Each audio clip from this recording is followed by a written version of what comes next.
Hi, do you know niacinamide is present in sesame, kumkumadi, and manjeshta? And also, such as glycolic acid is present in sugarcane extract and pineapple extract. Then why are we still popping capsules, tablets and serums every single day for skincare and healthy skin? We mean think about it. Nature give us everything we need.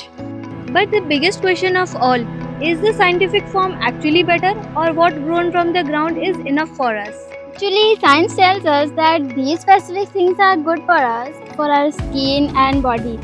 But it never tells to take from which means.